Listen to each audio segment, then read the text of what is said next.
Action Comics 1037. Philip K. Johnson writing with Miguel Medoncha on the art, and I see Matt rubbing his hands together over there. Yep. So yeah, I mean, obviously we've been really into Johnson's run. We've been loving the build to Warworld Saga, and we had the big cliffhanger last issue where Mongol, who is, finally showed up, and we were ready for the showdown. Before we actually get to the fight, though, we cut to the United Worlds, right, the United Planets, and we get, I mean, partly it's an explanation as for why they're not showing up to help Superman, but it's actually really well done in that it's one of those things in like storytelling where like one of the bastards at this table is just manipulative enough to talk everyone else out of it, just enough to be like, no, because if somehow Superman loses, then we don't want to have pissed off Mongol, like we don't want to have done that. It's politics in a nutshell. Yeah, right. It's really frustrating to read, and in an intentional way. Like this character is intentionally a frustrating villain. And if I'm looking right, he's a Durlan, and outside of Chameleon, you can't trust a Durlan. They're shapeshifters. They'll always weasel their way through things. Yeah, there's a line later on at the end when we cut back to him and it looks like Superman has lost. There's a line that he kind of ends his argument with where he says the best thing for us to do is nothing. And I'm like, well, that's awfully convenient that the best course of action is for us all to just be lazy. Like, because that's awfully convenient, isn't it? Again, politics in a nutshell with certain people. That's what I was getting at. Yeah, that's yeah, and understatement of the year where you're saying that looks like Superman is lost, but we'll get there. Yeah.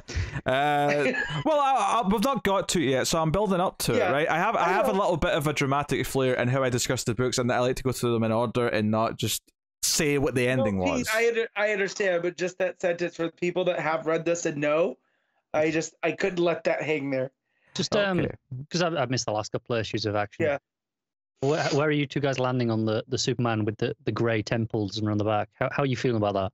I like it. That's fine, yeah. Yeah, okay. I'm really digging it, but I just didn't know if that was the general consensus. After we recorded the last one, someone pointed out that the creature that Mongol's writing is one of the same creatures that attacked Superman at the very beginning of this, where him and John had to seal up that breach, and that's the reason for his power. And I did not put that together. I thought just Mongol's riding a space dragon. But it goes to show that Johnson's, his keys to storytelling and whatnot. So we come back, big fight. Obviously, the authorities with Superman. Mongol introduces to all of his like weird cronies last issue, and we get a big fight issue, and we get kind of various moments. We get what do we call her? Enchantress. Yeah. Yep. Yeah. Okay. there's a few characters in this where I'm like someone dies later, and I'm not entirely sure I remember who that character's name is, but we'll get to it. So she's fighting the one that has more mystical powers, big green snake and all that. And that's got a fun 2-page layout, but she ends up going really big. Apollo tries to fight the big sort of like horned dude. And the dude doesn't move. Like Apollo flies right into him, and it's like hitting a brick wall for any regular person. That is, obviously Apollo would just go through a brick wall, but and like this guy just stabs Apollo right through. And obviously Midnighter's pissed at this, so Midnighter like, what are you going to do, Midnighter? Apollo just got stabbed by this dude. Like, what do you hope to achieve? What you're forgetting is he's Batman. So basically, so he's prepared. And Manchester Black takes on, because it turns out this big guy is actually just like a puppet who's been controlled by this like alien telepath dude.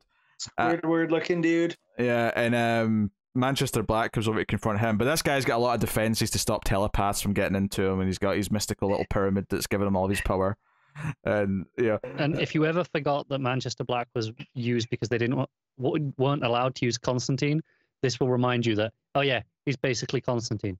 Yeah, because he might have all these mental defenses to go against a telepath, but nothing to prevent him from getting beat down with a stick. Well, yeah, that's the joke here, is that, well, okay, if I can't use telepathic powers, I'll just do it the old-fashioned way and beat the shit out of you.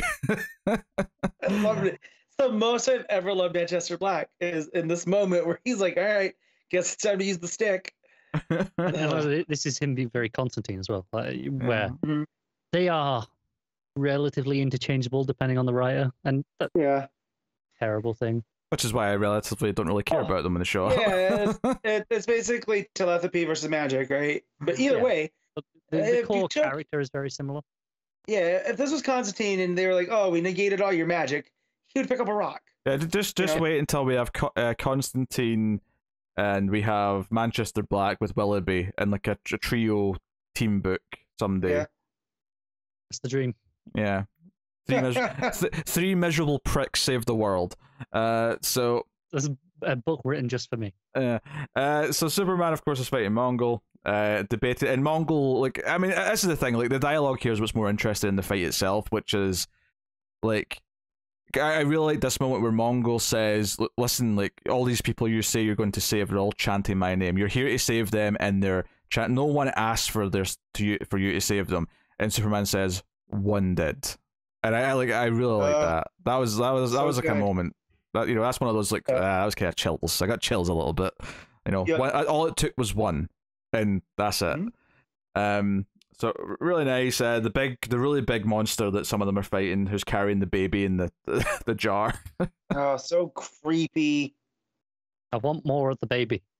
Yeah. So who's this kind of speedster chick who dies? I forget her name. That's Light Ray. Light Ray. There you go.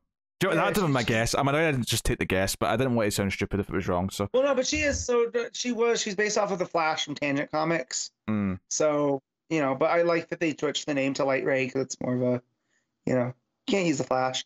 But yeah, she gets taken out and it affects Superman, which I do like. Yeah, he gets distracted and he gets stabbed with what looks like a kryptonite sword right through the chest.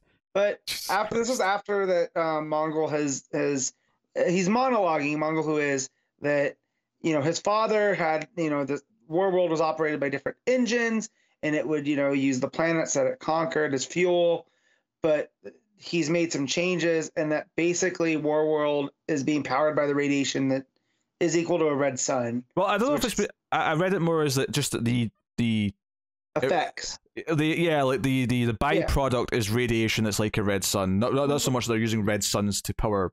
Right, that's what I mean. It's equivalent of that. It's creating those effects. So not only is Superman already weakened, right, because of the attack, but now he's been lured to a red sun, and now he's been stabbed through with a crypt. Like this Mongol has covered all his bases. Yeah. Like this is very much Bane breaking the bat, where people only remember him breaking Batman's back, and not the lead up that Bane had led him on this goose chase through Gotham for days that led to him breaking the bat. This was very similar to that for me. Yeah, so we have this panel where he holds him up on this spear and like he's all in shadow and the blood's like running down.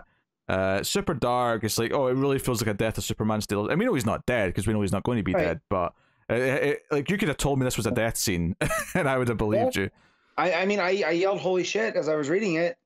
So and this plays into John's worry about being from the Legion, you know, from what he had learned. About and you know, so when this, you know, this politician like says we should do nothing, the rest of them all leave the round table, all basically saying, you know, all being ashamed of that they didn't step in and kind of like being sorry, and it ends with just a close up of the alien smiling a little bit.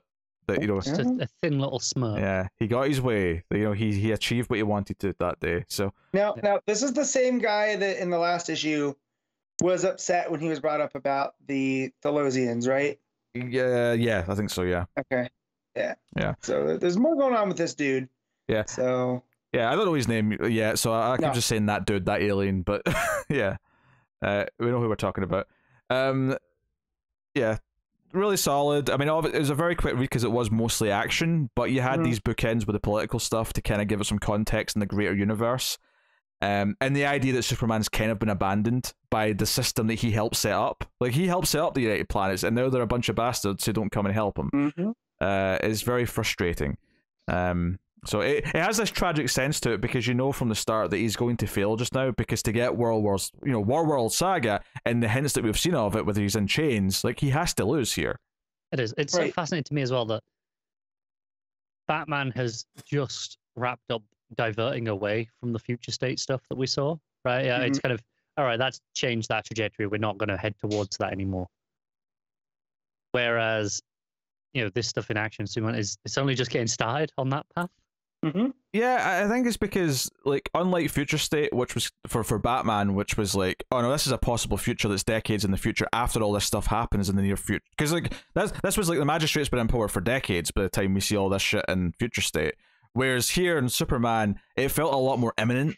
It felt like like what's going to happen with Warworld could really happen at any time in the future. So the fact that it's happening next, obviously the stuff with like the characters on Earth, for example, during those Future State issues, talking about the Superman Museum and that, like, that felt really far in the future. But the stuff with the actual on Warworld and the chains, like that could be next week. Like, it could have been. So, but yeah, it is interesting just to compare like how they're handling like what those two things set up. I guess it comes down to the writers where Tynion set up something that he's going to like ultimately avert, whereas Johnson's like, no, this is the start of my run, and I'm setting out a mission statement for this is what my saga, and it's literally calling it a saga, is going to be. Well, and I like how it's playing with everything Bendis has done too. With, he set up this Mongol, right, in the United Planets, and Do you have to start like a Matt Bendis counter where he brings up Bendis out of nowhere? Yeah, well, not out of nowhere, because like you're talking about, like, this was stuff from Future State that wasn't just like Johnson pulled out of nowhere. It was stuff that was going on in Superman when it took that break for Future State. I'll have to take your word for it. Yeah. Yeah, because Connor wouldn't know. No, of course not. So yeah, but I didn't read the backup. I don't know if anyone did. I didn't either. I didn't have time. But yeah, Action Comics, unsurprisingly, very good. It was a tragic issue that just you felt the impending doom coming. Like, they're in over their heads. And certainly when Light Ray died, I was like, yeah, you know what? Now that I'm thinking about it, this team that he brought with them seemed mostly expendable. Like, I buy DC letting them kill most of these characters off. So yeah. So there you go. Matt, what are you giving Action Comics 1037? 9. Fair enough. But Connor, what are you giving it? I'm gonna give it a more reasonable score of an 8. I'll split the difference and go 8.5. I thought it was very, very good. Very, very good.